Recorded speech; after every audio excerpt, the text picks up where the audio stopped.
Welcome back to my channel ஜெம் காட்டி. இன்றைக்கி வந்து இன்ட்ரெஸ்டிங்கான ஒரு தகவலோடு தான் வந்திருக்கேன். வீடியோ ஸ்கிப் பண்ணாமல் லாஸ்ட் வரைக்கும் பாருங்கள். அப்போ தான் உங்களுக்கு வந்து முழுமையாக வந்து அதோட கருத்துக்கள் எல்லாமே உங்களுக்கு தெரியும். வாங்க வீடியோக்குள்ளே போகலாம். ரேஷன் கார்டு அப்ளை பண்ணி நீண்ட நாளாக காத்துட்ருக்கீங்களா? உங்களுக்காக தான் வந்து தமிழ்நாடு அரசு வந்து ஒரு குட் நியூஸ் வந்து வெளியிட்டிருக்காங்க. விரைவில் வந்து புதிய ரேஷன் கார்டை வந்து விநியோகிக்க வந்து அரசு வந்து உத்தரவிட்டிருக்காங்க. அதை பற்றி தான் வந்து இந்த வீடியோ ஃபுல்லாக பார்க்க போகிறோம். தமிழ்நாட்டில் வந்து புதிய ரேஷன் கார்டு பெறுறது வந்து இப்போ ரொம்பவுமே வந்து கஷ்டமாயிட்டே வருது. கடந்த 6 மாதங்களுக்கு மேலாக வந்து புதிய ரேஷன் கார்டு விண்ணப்பங்கள் மீது எந்த விதமான அரசுமே வந்து நடவடிக்கை எடுக்கலை. இதனால் புதிய ரேஷன் கார்டு விண்ணப்பித்தவங்க எல்லாமே அரசு மேலே ஒரு பயங்கர கோபத்தில் இருக்கிற மாதிரி தெரியுது. அது மாதிரி கடும் அதிருப்தியில் இருக்கிற மாதிரியும் தெரியுது. ஆன்லைன் ரேஷன் கார்டு விண்ணப்பங்க வந்து பார்த்திங்கன்னா கண்டுக்கலாமே இருந்திருக்காங்க. இது தொடர்பாக வந்து புகார்கள் அதிகரித்து வந்துட்டு இருந்த நிலையில் இப்போது தமிழ்நாடு அரசு கூட்டுறவுத்துறை நடவடிக்கை வந்து தொடங்கியிருக்கிறாங்க. அது என்ன நடவடிக்கை அப்படின்னா, ஃபஸ்ட்டு வந்து உணவுப் பொருட்கள் வழங்கல் துறை அமைச்சர் சக்கரபாணி சார் இருக்காங்க இல்லையா, இது தொடர்பாக வந்து உயர் அதிகாரிகள்கிட்ட அடங்கிய குழுக்கிட்ட வந்து ஆலோசனை நடத்தியிருக்காங்க. இதில் புதிய ரேஷன் கார்டு விண்ணப்பங்கள் மீது உரிய நடவடிக்கை எடுக்கிற சொல்லி அவங்க வந்து அறிவுறுத்தியிருக்கிறாங்க.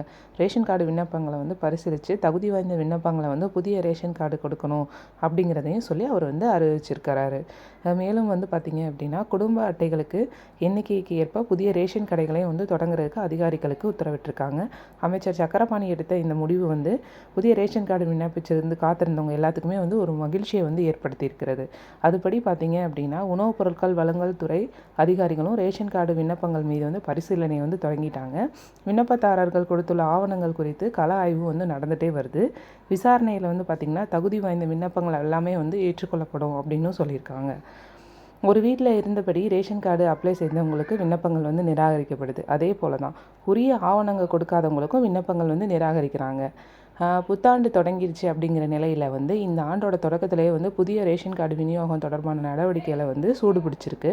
இப்போது வந்து புதிய ரேஷன் கார்டு பெறாதவங்க அடுத்த 6 மாதம் வரை காத்திருக்க நேரிடலாம்.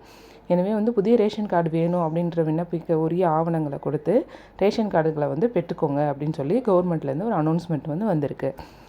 புதிய பூர்த்தி செய்த ரேஷன் கார்டு விண்ணப்பத்தை வந்து அனைத்து தகவல்களும் வந்து சரியாக இருக்கிறதா அப்படிங்கிறது ஒரு தடவை சரி பார்த்துக்கோங்க. மேலும் அதிகாரிகள் வந்து விசாரணைக்கு அழைக்கிற போது விண்ணப்பத்தில் இருக்கிற அனைத்து ஆவணங்களும் ஒரிஜினலையும் நீங்கள் வந்து எடுத்துகிட்டு போகணும். சரியாக இருக்கும் அப்படிங்கிற நிலையில் வந்து பார்த்திங்க அப்படின்னா புதிய ரேஷன் கார்டு வீடு தேடியே வரும்.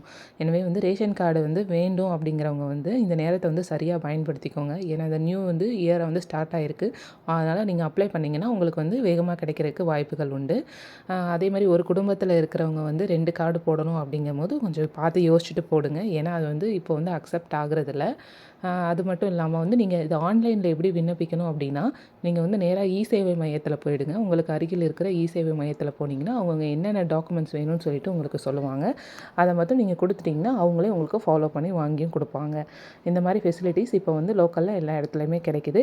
மறக்காமல் நீங்களும் அதை யூஸ் பண்ணிக்கோங்க. இந்த தகவல் உங்களுக்கு மிகவும் வந்து பிரயோஜனமாக இருந்திருக்கும்னு நினைக்கிறேன்.